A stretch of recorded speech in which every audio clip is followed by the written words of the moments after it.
Hello friends, target education classes में आपका स्वागत है। जैसा कि आपको पता है, हमारे चैनल पे जितनी भी जॉब वैकेंसीज निकलती है उनके बारे में बताया जाता है।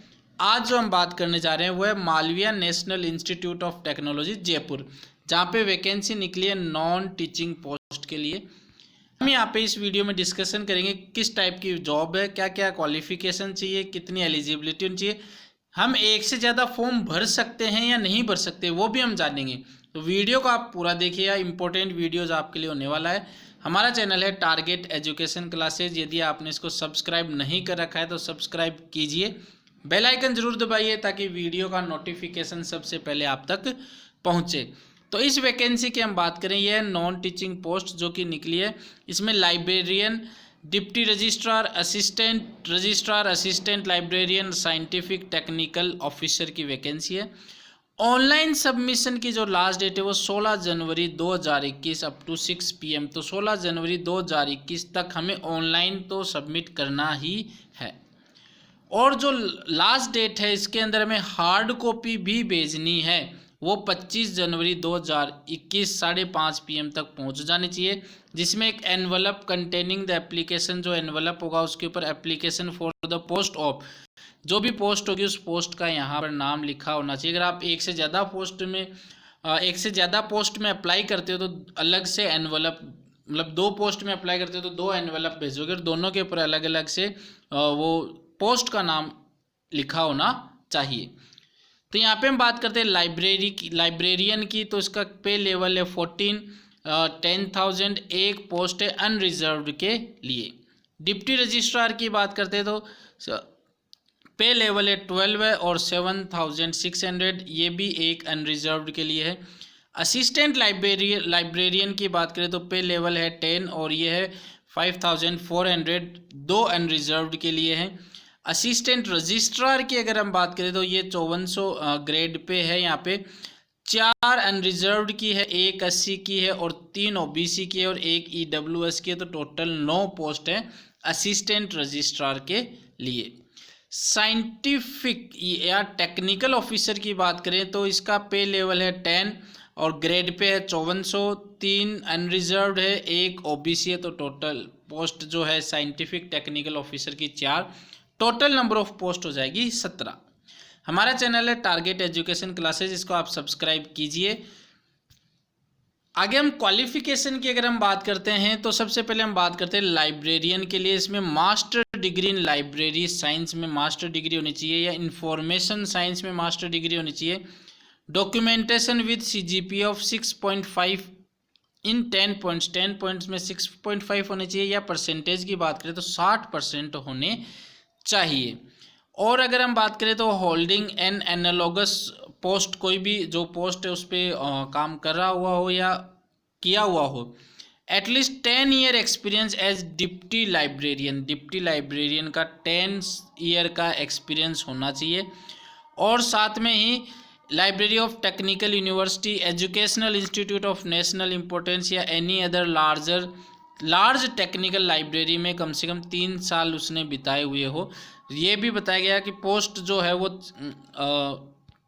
37,400 से 67,000 विद GP ऑफ 8,700 या फिर इक्विवेलेंट पोस्ट हो। Experience of innovative library service and committee, इसका भी एक्सपीरियंस होना चाहिए। डिज़ायरेबल है हायर डिग्री, यानी PhD अगर आपकी है तो वो भी डिज़ायरेबल है। एज लिमिट है वो 56 साल से ज़्यादा नहीं होनी चाहिए लाइब्रेरियन के लिए। फिर डिप्टी रजिस्ट्रार की हम बात करें, डिप्टी रजिस्ट्रार के लिए मास्टर डिग्री होनी चाहिए किसी भी डिसिप्लिन में with at least 55% marks. Equivalent grade experience होना चाहिए, 9 साल का एक्सपीरियंस होना चाहिए। Assistant professor in AGP of 6,000 या फिर and about 3 year experience in educational administration में। फिर comparable experience in research and establishment में, अदर इंस्टीट्यूशन और हायर एजुकेशन। 5 ईयर का एडमिनिस्ट्रेटिव एक्सपीरियंस होना चाहिए जो असिस्टेंट रजिस्ट्रार का, जिसकी ग्रेड पे होनी चाहिए 5400, तो एक्सपीरियंस भी है। डिज़ायरेबल अगर हम देखें तो qualification in area management, engineering, law, finance and accountants, तो इंजीनियरिंग की हुई है, मैनेजमेंट किया हुआ है, लॉ किया हुआ है या फाइनेंस या अकाउंट से, तो वो उनको प्रेफरेंस दी जाएगी। Experience of working in e office system में उनका एक्सपीरियंस होना चाहिए। चार्टेड और कॉस्ट अकाउंट डिग्री और diploma for the post of deputy registrar उनको भी डिज़ायरेबल है। एज लिमिट है वो 50 साल से ज़्यादा नहीं होनी चाहिए। असिस्टेंट लाइब्रेरियन की बात करते हैं तो असिस्टेंट लाइब्रेरियन के लिए मास्टर डिग्री होना चाहिए लाइब्रेरी साइंस में और या फिर इंफॉर्मेशन साइंस में या डॉक्यूमेंटेशन साइंस में विद एटलीस्ट 60 डिग्री 60% कम से कम होने ही चाहिए असिस्टेंट लाइब्रेरियन के लिए। Qualify in the national level test such as NET SLET SET conducted for the purpose proposed by the UGC. तो ये नेट स्लेट सेट भी क्लियर होना चाहिए। डिजायरेबल है कि उसका डिप्लोमा पोस्ट ग्रेजुएशन डिप्लोमा और library automation and networking of या फिर पीजीडीसी हो या इक्वलेंट हो। कैंडिडेट विथ हायर डिग्री जिसकी पीएचडी या इक्वलेंट है उसको भी प्रेफरेंस दी जाएगी। एज लिमिट 35 साल से ज़्यादा नहीं होनी चाहिए। Relaxable for departmental candidate up to 5 years in accordance with the instruction और ऑर्डर। जो डिपार्टमेंटल कैंडिडेट्स हैं उनको 5 साल का इसमें एज रिलैक्सेशन भी दिया जाएगा। असिस्टेंट रजिस्ट्रार की अगर हम बात करें तो असिस्टेंट रजिस्ट्रार के लिए मास्टर डिग्री होनी चाहिए किसी भी डिसिप्लिन में 55% की और गुड इक्विवेलेंट ग्रेड होनी चाहिए, सीजीपी होनी चाहिए या यूजीसी पॉइंट स्केल होनी चाहिए असिस्टेंट रजिस्ट्रार के लिए। और employ serving as a superintendent SG1 पे वो काम कर चुके हो या प्राइवेट सेक्रेटरी रह चुके हो with at least 2 year regular service, ये सब एक्सपीरियंस भी होना चाहिए। डिजायरेबल है qualification in area of management engineering law finance accounts. Experience of working e office या chartered and cost account. Age limit वो 35 साल से ज़्यादा नहीं होनी चाहिए और डिपार्टमेंटल कैंडिडेट को 5 साल तक का एज रिलैक्सेशन भी है। साइंटिफिक टेक्निकल ऑफिसर की अगर हम बात करें तो बीटेक होनी चाहिए या MSc होनी चाहिए रिलेवेंट फील्ड के अंदर और या फिर MCA होनी चाहिए फर्स्ट क्लास और इक्विवेलेंट ग्रेड। एम्प्लॉय या फिर एम्प्लॉयज हो institute serving as a technical assistant SG second का वो मतलब वो वर्क कर चुके हों फॉर एटलीस्ट 5 ईयर 5 साल तक और ग्रेड पे रही हो उनकी 4800 रुपये या SG1 पे वो वर्क कर चुके हो ग्रेड पे रही हो 5400 रुपये in PB with 2 year regular service in institute. Desirable है work experience in following field with prefer. ये अगर जो एक्सपीरियंस है तो उनको प्रेफरेंस दी जाएगी। Maintenance of scientific equipment system administration software development in fabrication and support to research web application में। तो आप ये वीडियो पॉज करके देख सकते हैं, ये पूरी सारी डिटेल डाल रही है कि हमने हमारे वीडियोज़ में। लिंक जो है वो आपको डिस्क्रिप्शन में मिल जाएगा। एज लिमिट है जो वो 35 साल रखी गई है सॉरी। जो रिलेवेंट रूल्स हैं वो आप ये www.mnit.ac.in की वेबसाइट पे जाके देख सकते हैं। एज लिमिट की अगर हम बात करें तो मैक्सिमम जो एज रिलैक्सेशन है वो 3 साल का OBC के लिए, मैक्सिमम एज है वो 5 साल का है SC/ST के लिए और मैक्सिमम एज रिलैक्सेशन है 10 ईयर का बेंचमार्क डिसेबिलिटीज़ के लिए। तो ये है एज रिलैक्सेशन। प्रोसेसिंग की अगर हम बात करें तो जो applicants belonging UR EWS OBC उनको 1000 रुपीज़ नॉन रिफंडेबल की फ़ीस है। SC/ST या दिव्यांग या वुमेन एप्लीकेंट्स उनके लिए कोई भी फ़ीस नहीं रखी गई है। जो एप्लीकेशन प्रोसेसिंग फ़ी है वो नॉन रिफंडेबल है, एक बार आपने जमा करा दी उसके बाद में वो वापस नहीं होगी। जनरल इंस्ट्रक्शंस की अगर हम बात करें तो एप्लीकेंट्स अप्लाइंग इन रेस्पॉन्स, ये एडवर्टाइजमेंट के रेस्पॉन्स में आप अप्लाई कर रहे हैं तो यहाँ पे हमें हार्ड कॉपी भी भेजनी है, ठीक है ना।